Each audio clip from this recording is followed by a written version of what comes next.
Hello and welcome to today's webinar, The Future of Open Licensing and Creative Commons. This is the last in our 4 webinars on open access, copyright, and Creative Commons, and I'm very glad that you're with us today. I'm Kirsten Erickson. I'm a member of the CORE Continuing Education Committee, and I'll be your host for today's webinar. Our presenters are Shana Hollick, the Learning and Training Manager, and Jenryn Wetzler, Director of Learning and Training for Creative Commons. Before we get started, here are a few logistics for today's presentation. All attendees are muted to prevent background noise. You can utilize the Zoom chat function to comment or communicate with other attendees, and also to ask questions of the presenters. If you need technical support, send a message directly to me. We will have time for questions after the presentation, and I will read out any that are added to the chat. I will note this is going to be a very interactive session today, so use the chat function. I think Shana and Jenryn will talk more about how to get the interaction going in a minute. This webinar is being recorded, and you will receive an email with links to the recording and presentation slides shortly after the presentation concludes. CORE is committed to providing a harassment-free environment for everyone, regardless of gender, sexual orientation, gender identity, gender expression, disability, physical appearance, ethnicity, religion, or other group identity. To that end, all webinar participants, including speakers and attendees, must comply with the CORE Statement of Conduct. I will drop this link into the chat in a moment. Please contact me through private chat or email jreese@ala.org if you experience or witness any violation of the code. I am now going to turn it over to Shana and Jenryn. Thank you very much, and off you go.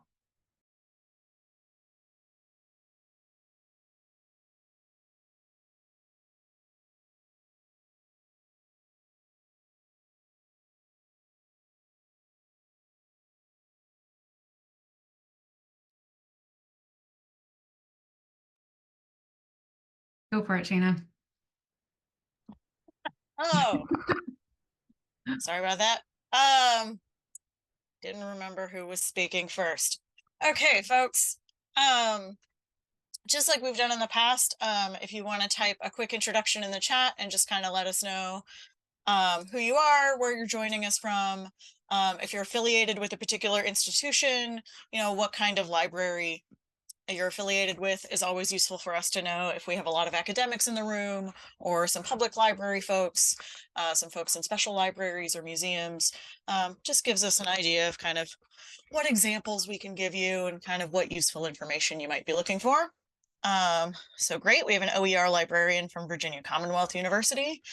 Very cool. While you guys put intros in the chat, I will just give the quick rundown that for those of you who were here in previous weeks, you've heard it, but just in case anyone's new, Jenryn and I are with Creative Commons. Creative Commons is a global nonprofit organization that works toward equitable sharing of knowledge and culture in the public interest. Basically, we're here because we believe that access to culture and knowledge is essential to sustain vibrant and thriving societies. About a little over 20 years ago, Creative Commons built these open licenses, and we continue to store these licenses that are now used on over 2.5 billion works that we know of, and probably a lot more, in areas that span open science, open education, open journalism, open culture. We do trainings, we do advocacy, yada, yada, yada. This session's a little bit different today.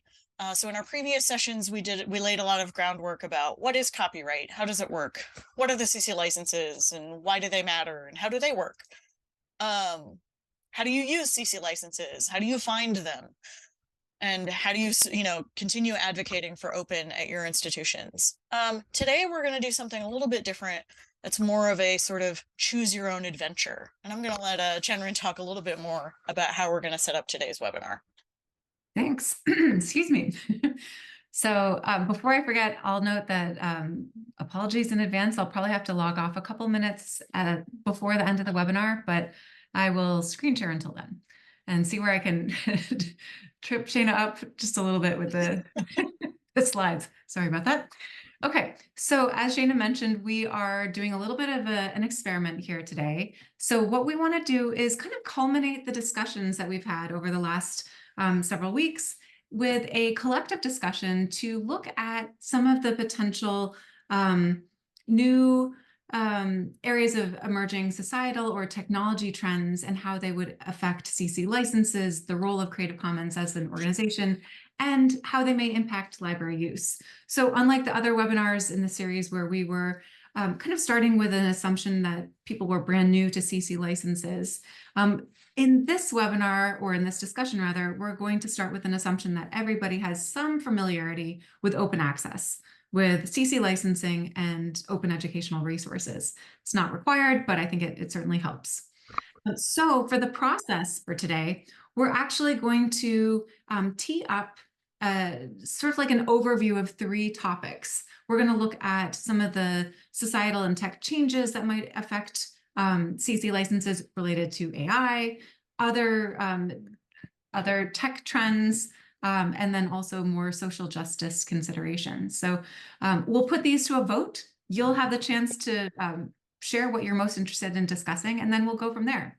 So I will note that most likely we will probably use up all of our time on one topic area, but we're happy to delve into a second topic area if there is time. And if we can end on a good note on one discussion topic, we can see what we can tee up for the second. We won't get into much detail in the second topic area, but we're certainly happy to kind of look at some of the overall considerations and so on for maybe a future more in-depth conversation. Okay, so here are 3 topic areas that we identified. We wanted to look at social justice and equity issues. How should open access and OER affect social justice efforts? Can they better improve access, participation, and equity? What do we see in terms of theory and practice? Do they line up? In terms of AI, first, I'll note, we are looking at artificial intelligence, or AI, as kind of a catch-all phrase right now. So this is certainly not addressing some of the complexity with this very complex field of technologies and practices, but right now we are looking at it as sort of a shorthand for addressing some of the considerations, especially with the recent advancements in the last year. So we could talk about how AI works to some degree, broad strokes, and what are the implications for AI in a broader kind of social context, as well as AI and copyright law and CC licensing in particular. And most of this conversation, we'd love to hear about what your thoughts, your challenges and considerations and ideas for harnessing AI might be. In terms of other emerging technologies, we're trying to figure out what other emerging technology might impact open movements. So what ways do augmented reality, virtual reality present as useful for learning? And how has CC been getting more involved in open data work? Should we get more into linked data and so on? So think about these 3 bucket areas and which most piques your interest, and then we'll vote. Okay, I'm going to see if I can successfully do this.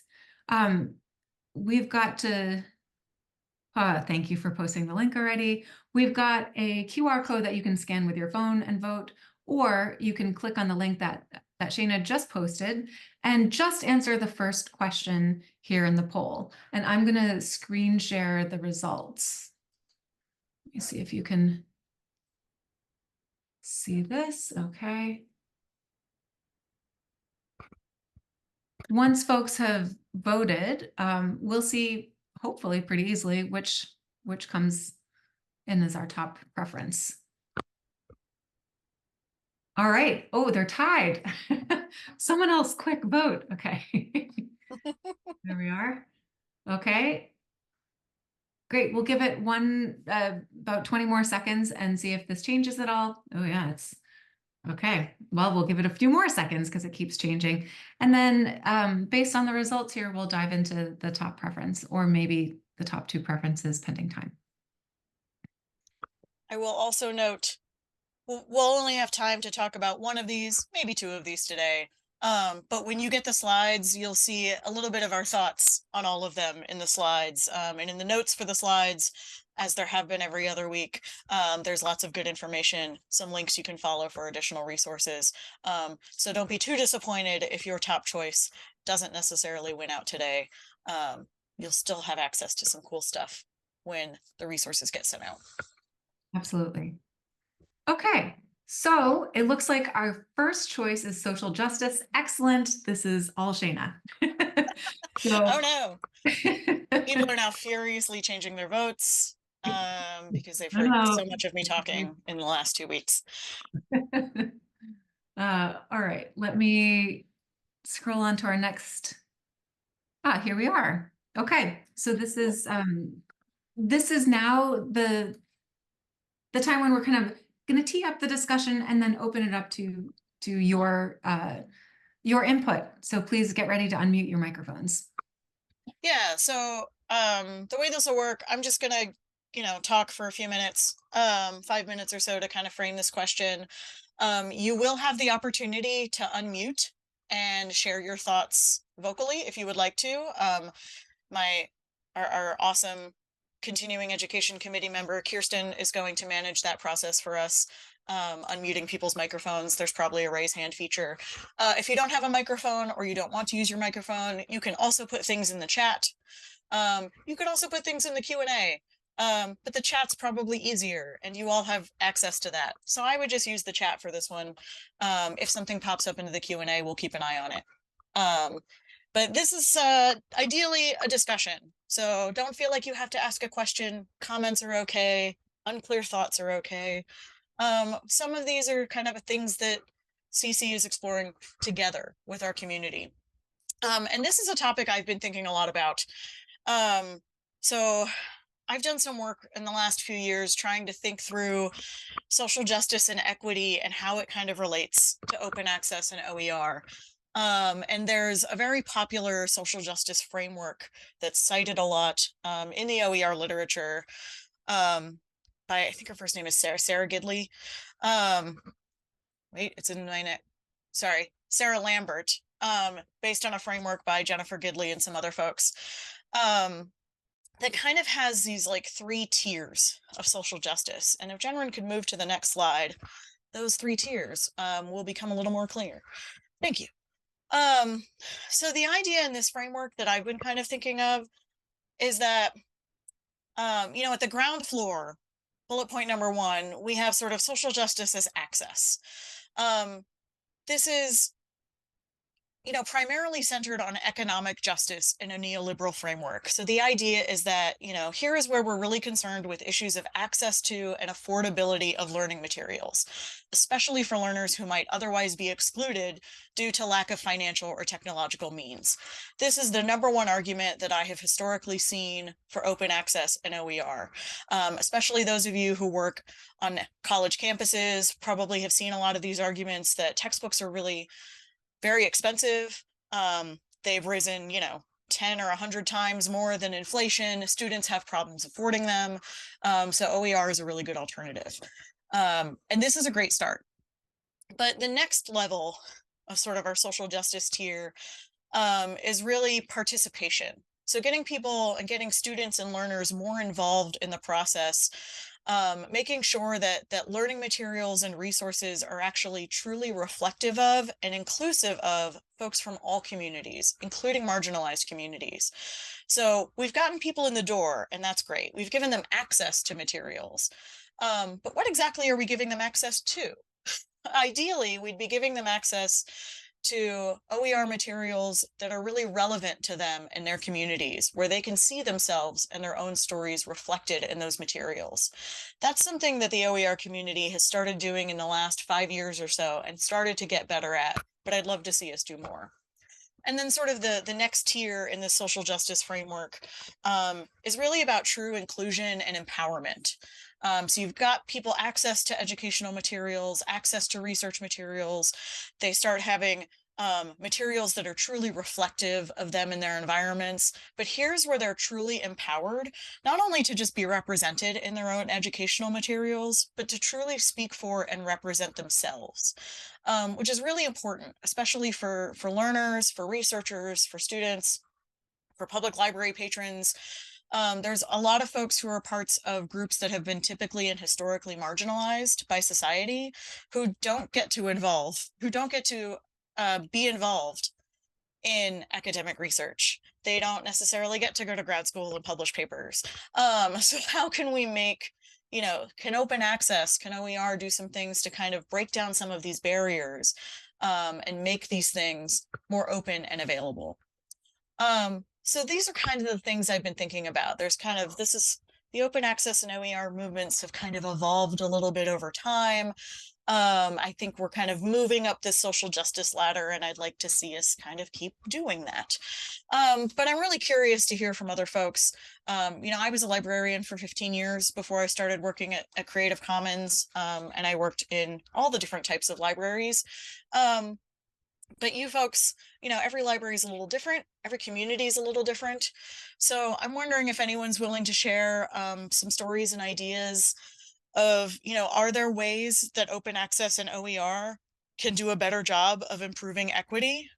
Have you seen any stories where, for example, maybe a person with disabilities has greater access to a resource because it was open and we were able to do something with it? I don't know.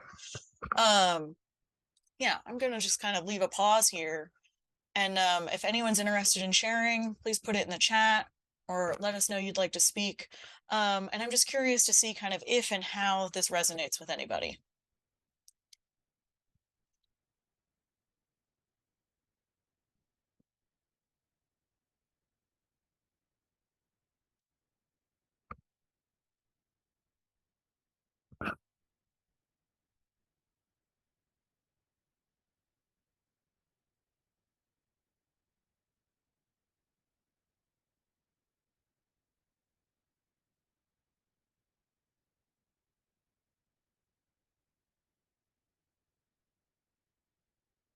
I can also say, if anyone's totally confused by this framework I just outlined, I can always talk about it more. But yeah, you don't want to hear me talk for an hour. We want to kind of hear from you guys a little bit.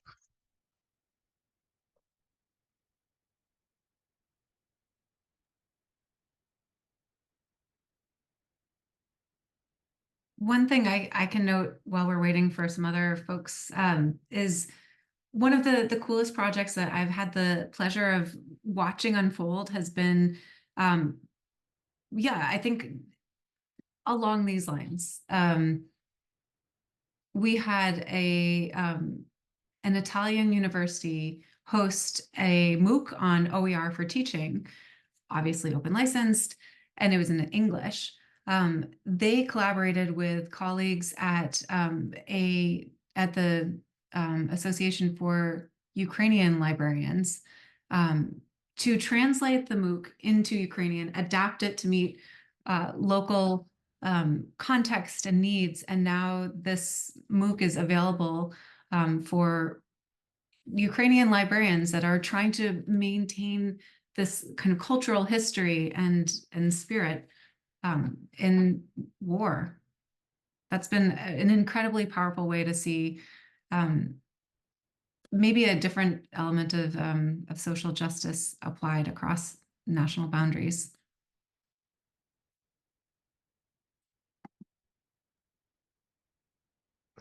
Thanks, Jenrin. Also, while people are thinking, one example I'd like to give, I don't know if Jenrin's even heard this example yet. It's about our CC certificate courses. I swear this is a real example and not a shameless plug.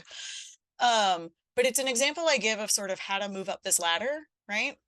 If we can actually go back to the slide with the big question on it, the social justice question, that'd be helpful. We don't need the framework. Maybe we do, I don't know. But one of the things that I found was really interesting in thinking through when I started doing a deep dive into the certificate course.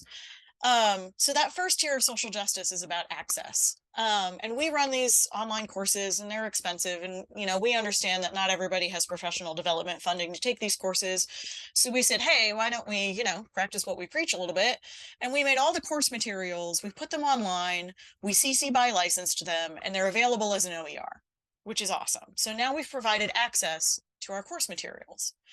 And at some point along the way, we realized, okay, but the course materials were kind of written at a very certain particular point in time by a particular group of people who aren't necessarily representative of the entire world of global learners that we're trying to help out and teach here. So is there a way we can make the process a little more participatory, start moving up that social justice ladder? And so we started, we got some really nice volunteers together. We had some really, awesome folks who reached out to us and said, hey, since this is openly licensed as an OER, I can make derivatives of it. I can remix it and adapt it. And I'd really like to translate the course materials into my own language, because right now they're only available in English. Not every. So now we have those same OER materials available in 10 languages right now. And hopefully we'll keep getting more languages as people have the time and the bandwidth and the space to translate those OER. So now we're starting to see a slightly more participatory framework. We're starting to see these materials really being more reflective of learners in their own particular communities. And then one of our translation volunteers approached us and actually said, I think we can do more here. It's nice. We've been doing some good stuff. This is great. I don't want to downplay that. But we could go a next step here. And this, I think, is sort of a true social justice as empowerment, sort of the top of our framework kind of example, where the volunteer who translated our materials into French was very aware that he is a white man who grew up in France. And that is sort of the context where he lives. And that's the kind of French that he speaks. And he said, there are a lot of people who speak French as their native language who don't look like me and who aren't from France or who aren't from Canada, but are instead from places that might have very different educational contexts, or maybe not. I don't know. That's the point. So he helped us lead a group of folks from Francophone countries all over the world. So we had folks from Algeria, Cote d'Ivoire, Benin, Niger, I think, Canada, France. And we said, hey, we have this French translation, but can you guys make it, is there anything about the French translation that maybe doesn't work in your actual French context? Maybe in Cameroon, for example, which is a Francophone country, maybe you don't use the same French idioms that somebody in France uses. Maybe just the language is a little different, or maybe some of the examples we give throughout the OER just aren't really relevant to how education works in Cameroon. So can you give us some examples? Can you kind of personalize this so that we can reach learners and really let them participate and see themselves in the process? And so now we have two French versions. We have one that's a little more localized for sort of non-France contexts. So folks can really kind of be more involved in the process and really see themselves reflected there. I thought that was a really great example that I can take no credit for. I just happened to be here and watch that happen, but it was really great. So that's one example. I do want to see, we got a comment in the chat from Abby that part of their role is to run the grant program to support OER creation. And many of the projects that they support use OER creation and remix processes to create resources that are representative of student identities and lived experiences. This is really cool. One project really recently was working on a second edition of an existing business textbook. And along with some other revisions and updates, they did an audit of diversity and representation in all of the textbook images and ended up replacing a lot of them to get a better balance and representation of various races, ethnicities, genders, age, etc. That's really cool. I want to find my clapping hands emoji reaction. That's awesome. Thank you for sharing that, Abby. We got a heart in the chat. Does anyone else have similar stories, or maybe there's an initiative like this that you've wanted to do, but you've run into some obstacles, or you're not sure how to get started? Maybe some folks who have kind of started doing these things might have some tips and advice.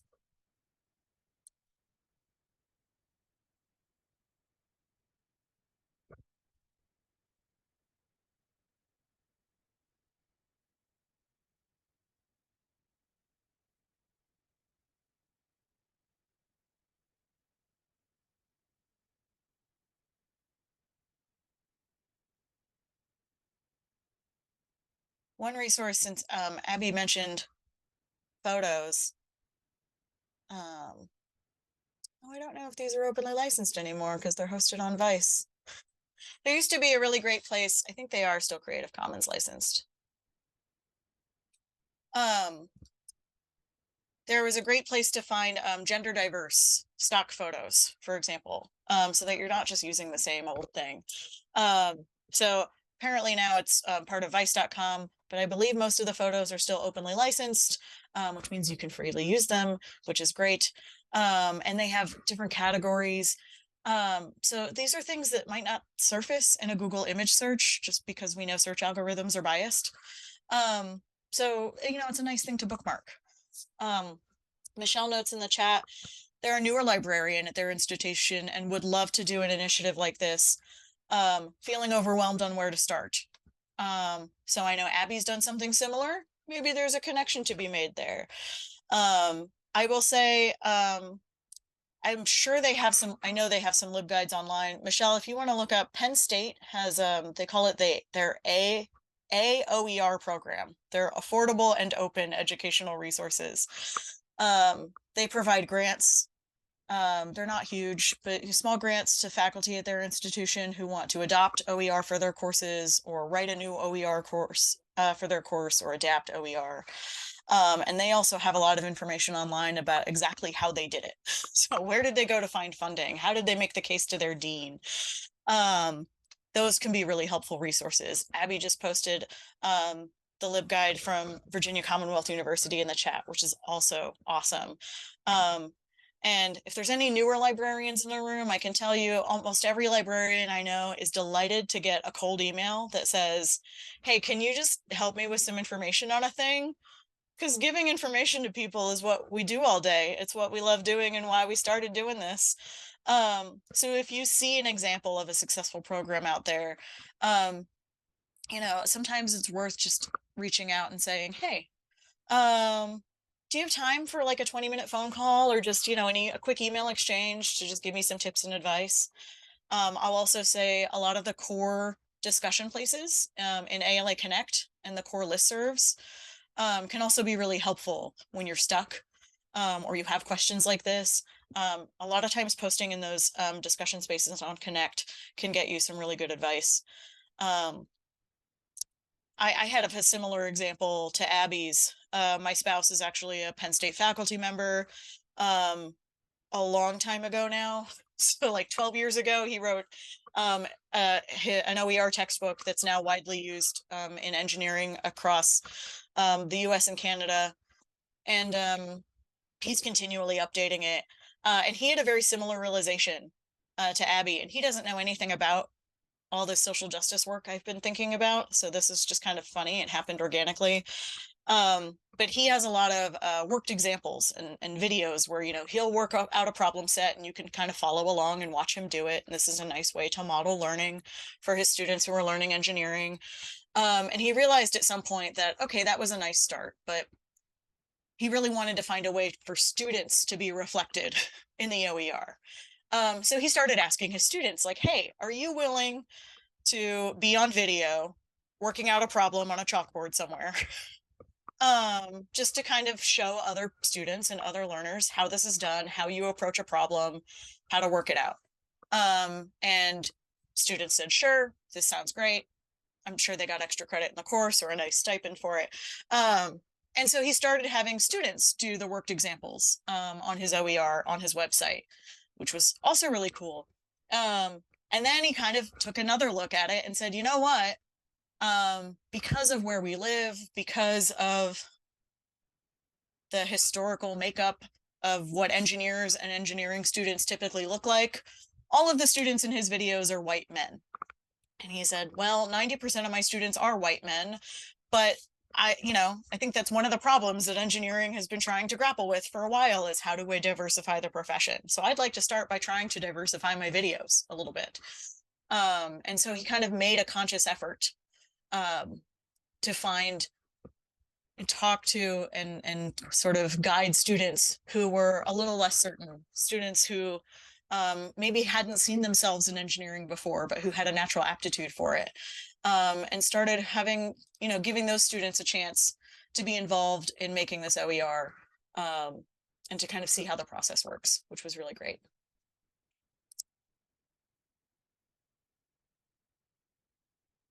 That was a lot of me talking. So I'm going to leave more space for folks with thoughts or questions. I'm wondering, actually, I'll ask a question, see if anyone has an answer.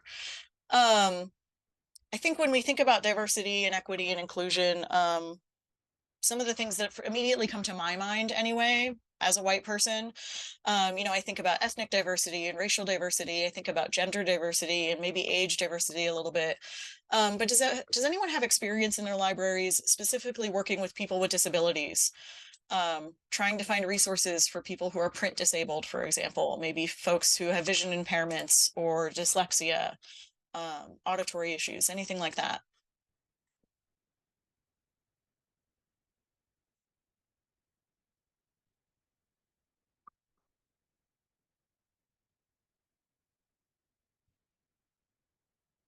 Yeah, we got a comment in the chat of several students use bionic readers. I'm actually not sure what a bionic reader is, Kate, if you'd be willing to tell me a little bit more. I will also Google, because we have a world of knowledge at our fingertips and I can do that.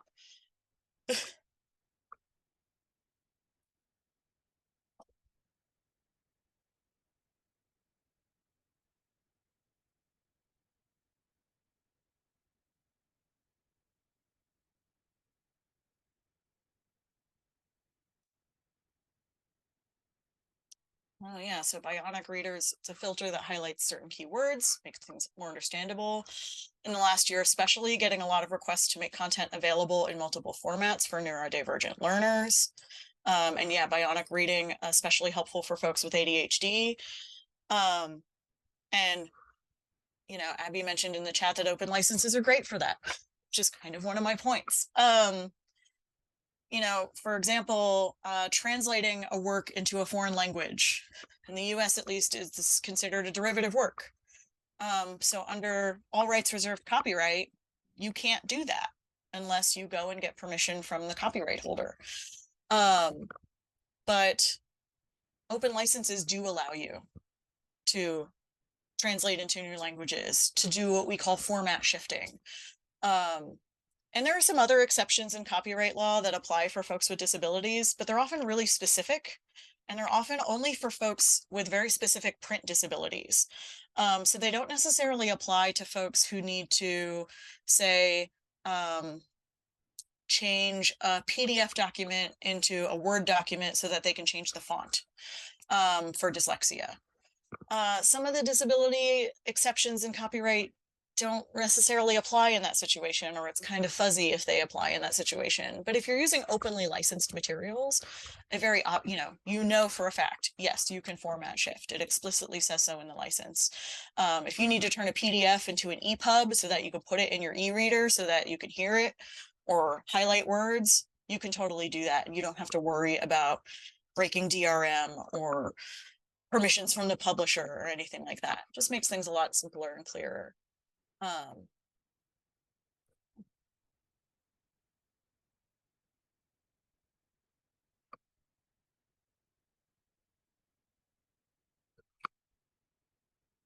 These are some really cool examples. We'll leave it in a few minutes if there's any other sorts of questions or comments about open access, OER, social justice, equity. But I'm also wondering, I'm looking at the time and wondering if we want to try to touch on a second topic, if folks feel kind of done with this one. I'm going to kind of let Jenrin feel this out. Sure. If folks want to give a thumbs up to moving on to the second topic, after we give a slight pause, see if any other ideas come out in terms of our social justice conversation, then that'd be great. Let's see. Oh, there was a great example in the chat from Dorothy, who geographically is quite near me. There's this cool public library makerspace that specifically works with teens and adults with disabilities. And this is actually, I live in Gettysburg, Pennsylvania. This is right across the border in Northern Maryland. And this is a really cool example. For one example, again, from my spouse, who's an engineer. When he was in grad school, he was a TA for a large lecture class, and one of the students was vision impaired. And engineering involves a lot of math, which involves, and the type of math it involves has a lot of diagrams and figures that you need to use. And she couldn't see them. And he happened to work in the 3D printing lab. So they actually figured out a way to 3D print tactile models so that she could do the higher level math and physics that she needed in order to complete her degree. So instead of having, a diagram on paper that she couldn't see or figure out, they would have a 3D diagram where she could kind of figure out the distances and the angles, and they could put information in Braille on the diagram so she would get the information she needed. And that's really cool. And that's a thing that like a makerspace could potentially do, right? Is 3D print tactile objects for folks who need those tactile inputs. Abby noted that they're really interested in the alignment between Lambert's concept of representational justice and open pedagogy work. Both seem to center students as collaborators and experts of their own experience. And they've been trying to figure out how to frame outreach for faculty to engage in open pedagogy, and this might be a cool angle to try out. I haven't fully fleshed out that thought yet, but it's a thing I've been thinking about too, is that, when I read sort of this 3-tier framework for social justice, I was like, wow, this sounds a lot like sort of the goals that we've been trying to put forth in the open movement. And that we kind of started at tier 1 with access, and we started moving more into participation and diversity of our content. And now we could really start working more towards empowerment and inclusion. And that's where I see open pedagogy really coming in, is in that empowerment and inclusion, because that's where you're really getting learners involved in their own learning. You're really letting them participate and empowering them to shape their own educational experiences, which can be really cool. So yeah, might be an angle that convinces some folks. And if anyone's interested, I've got lots of resources. Feel free to email me. There's some cool research being done in this area. And there have been a lot of cool presentations at some of the recent OER conferences. I love Abby's note too. It made me wonder if folks found certain avenues for persuasion more, I guess, useful for their audiences than other. So do you find that it's easier to like frame outreach to faculty under the framework of social justice, or is it easier to kind of bring in OER under more of a I guess open pedagogy approach, or something else entirely? I'm just curious what folks use for framing.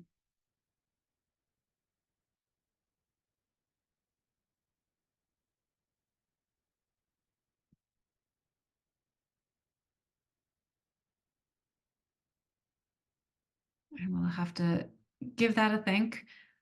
Okay, I think I might switch gears and screen share our Mentimeter.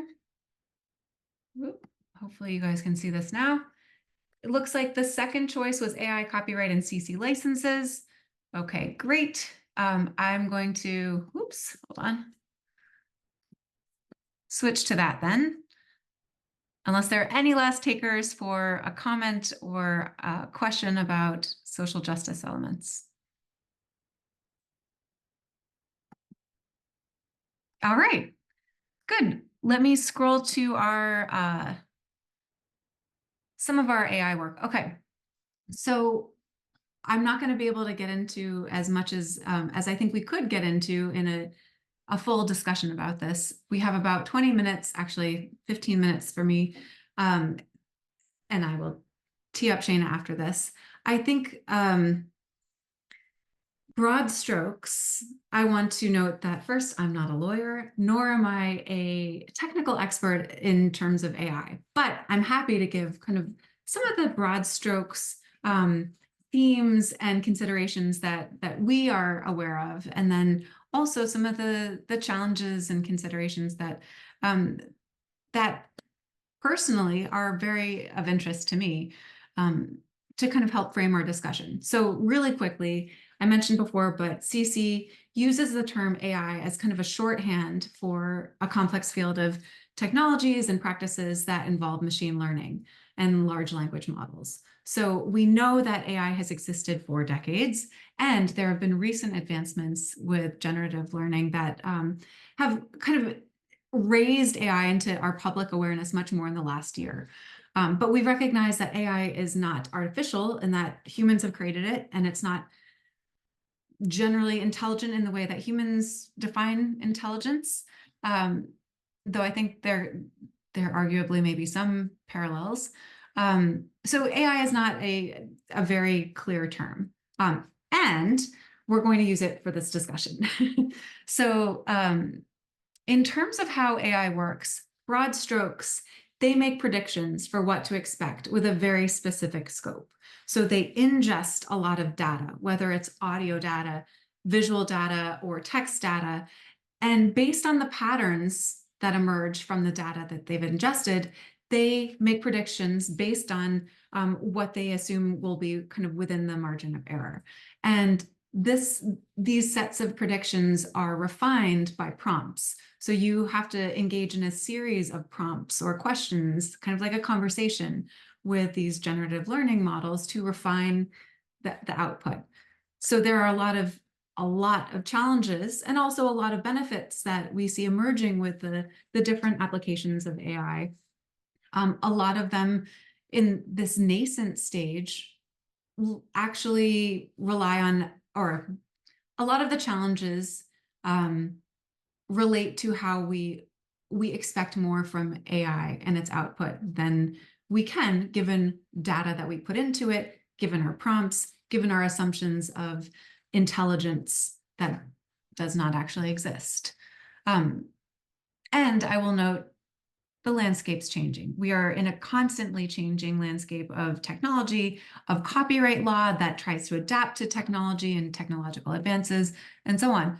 A lot of what we've seen over the last year is that things will continue to change. So what I'm saying right now is subject to change as well. All right, so let me see if I can, hopefully folks can see this clearly enough. You might have to zoom in, and I apologize, the font is, or the typeface is very small. But here are some considerations around AI and copyright in particular. So right now we're zooming in. We recognize that there is a very wide landscape of AI affecting social considerations across the board. There are, in my opinion, far more, I guess, impactful considerations. I don't know if I can say this with my CC hat on, but I'm going to. There are far more impactful considerations around AI and its effect on increasing marginalization around the world, on environmental impact, on privacy issues, and more. These are, in my mind, potentially larger scale than some of the copyright considerations that are also important. But copyright considerations and the way CC licenses are used in this new landscape with AI certainly are important, and that is like our area of expertise, and one that we can certainly zero into. So I want to just note, this chart may be a little bit hard to follow, but I'm going to see if I can break it down really quickly. And there's also a really wonderful article that looks at that our general counsel put out, that looks at the considerations around AI and Creative Commons licensing. So basically, you have to break this down into two buckets. You have to look at the input, what kind of CC licensed or under copyright content goes into AI. So what is kind of scraped off the internet, ingested by AI, does one need permission from the copyright owner of that work in using the work for AI training? So that's the first kind of set of considerations. The second set of considerations is around output. But let's first stop with the input and just spend a little bit of time there. If you see this first diamond, it says, is copyright permission required? If you say yes, then we're going to need to abide by the copyright permissions. If you say no, then that means that an AI platform is using one of the limitations or exceptions. That means the carve-outs to copyright that allow for use of copyrighted works without infringing copyright or breaking copyright law.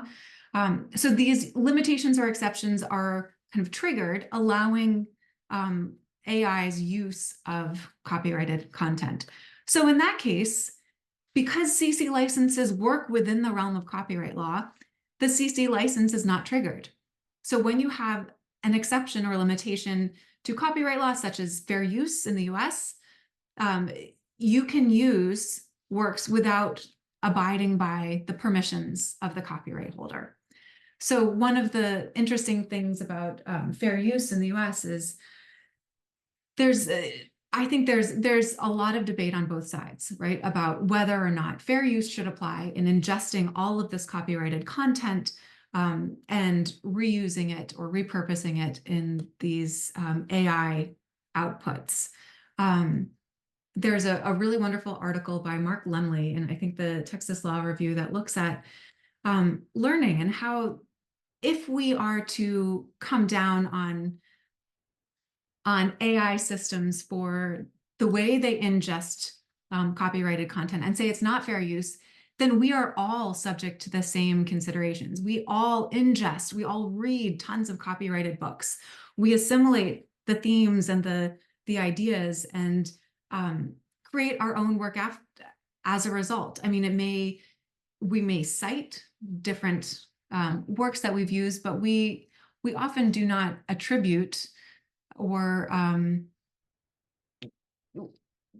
we don't necessarily abide by copyright permissions when we create something brand new based on all of the learning that we've done over our entire lifetimes.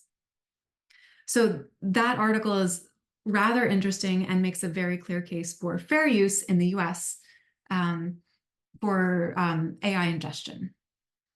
There are arguments on both sides. Currently, CC has come out with a statement that says we support fair use in terms of building our commons. Okay, so that's in terms of the first bucket around input. In terms of the output, there are a couple questions that we have to keep in mind. So the first question is AI generated content protectable as copyrighted work? So you see here in the little flow chart, is the output protectable? If it is, then you have to abide by the license permissions. If it's not, then the CC licenses only restrict the processing activity and don't necessarily apply to the output. So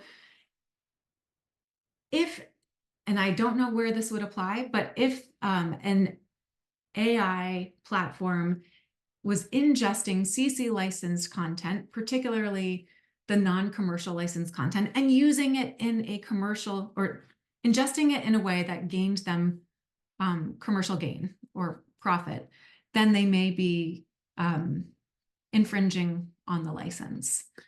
I don't know of cases where that may apply, but it's something to consider.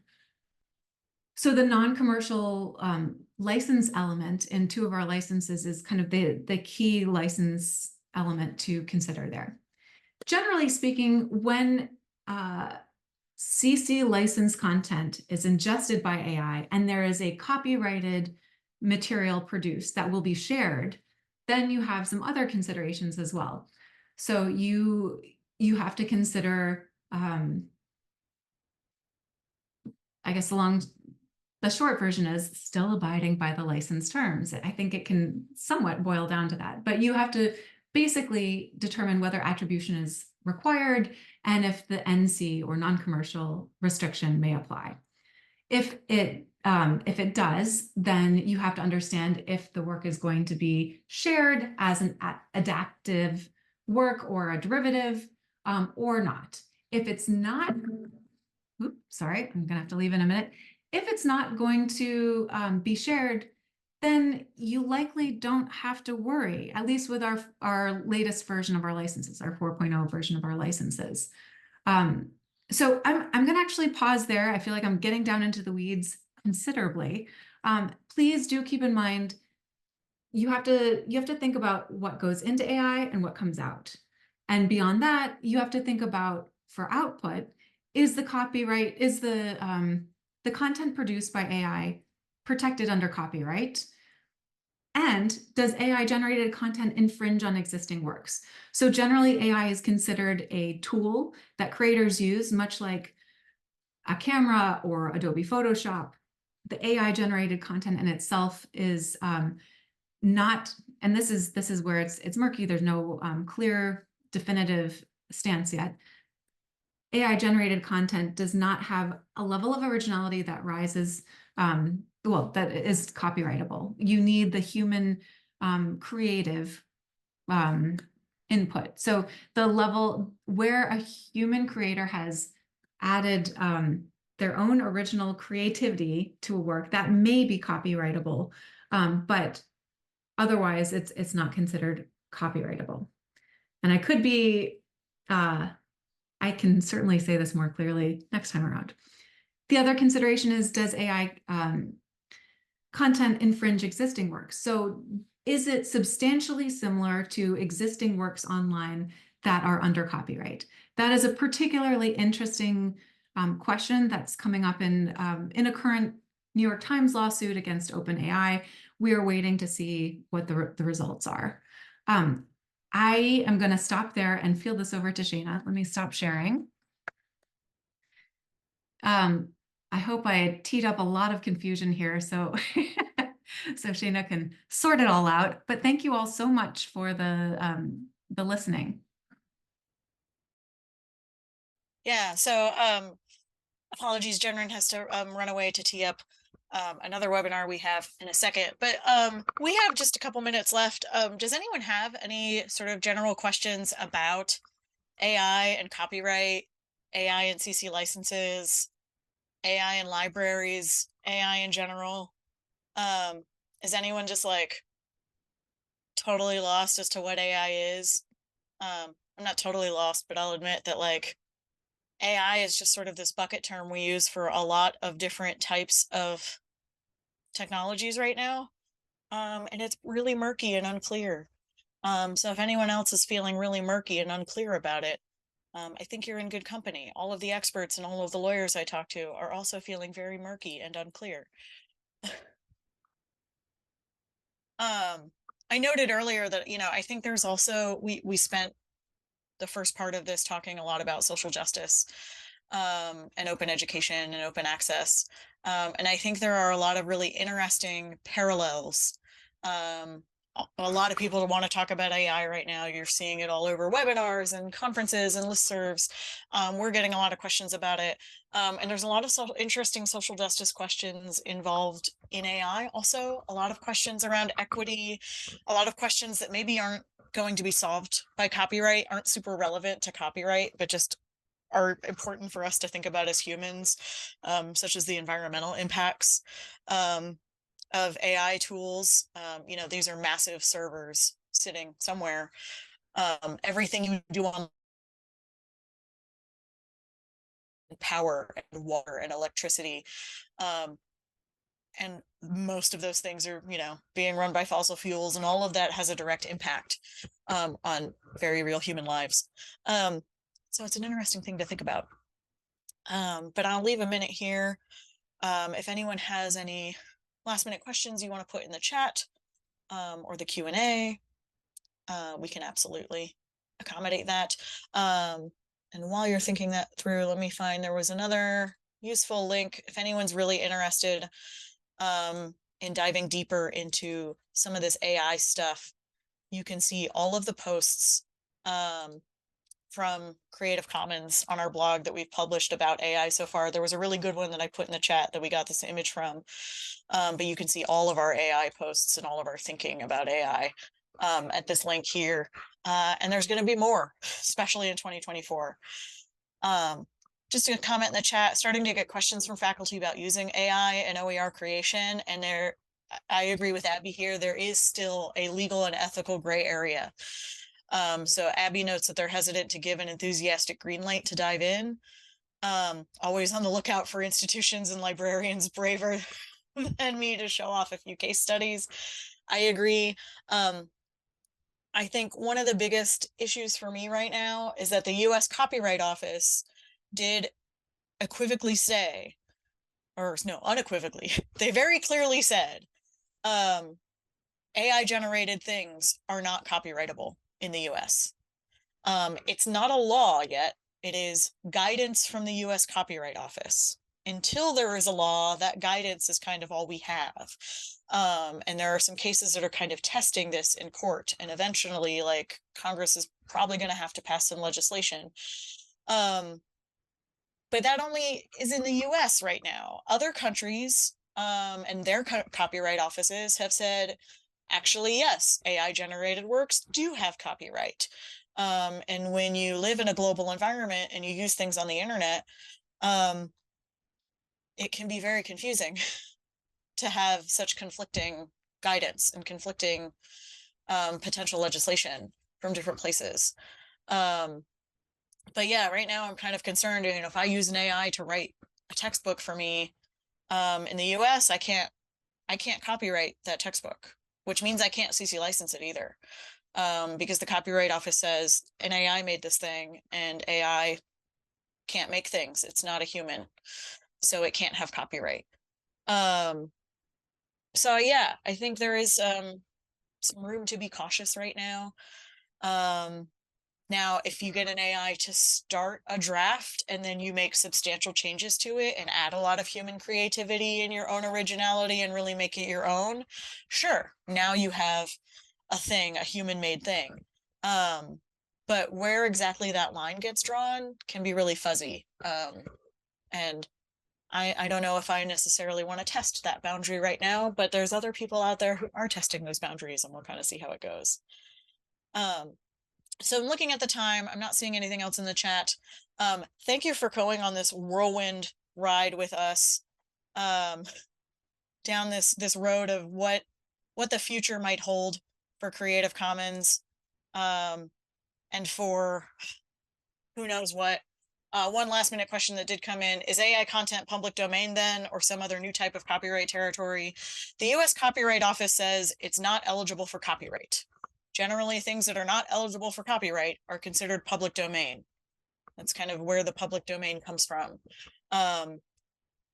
There may someday be some new type of copyright territory, but at the moment, the US Copyright Office says AI generated content isn't copyrightable. It's like a fact or an idea, things that were never subject to copyright in the first place, which, yes, would put it in the public domain. But that gets really tricky. Because if a human comes along and says, no, I made that thing, it wasn't really AI, now you've got kind of a mess that would probably only ever get figured out in court. And I think most of us probably don't want to have to go to court. So yes, thank you again for going down this crazy journey with us about copyright, the future of copyright, AI, social justice, all sorts of things. I'm going to put my email in the chat for anyone who would like to get in touch with me or Jenren about anything else. And we're right at the top of the hour, but I'm going to pass it to Kirsten to close us out really quick. Thank you all for being here. Thank you, Shayna. Thank you, Jenren, wherever you had to run off to. Thank you for this. Yeah, an absolute shotgun approach to a lot of really, really important questions, and I appreciate the light that you were able to shed. Stay tuned, folks. At any rate, let me share my screen one last time, and we'll wrap this up. Where's my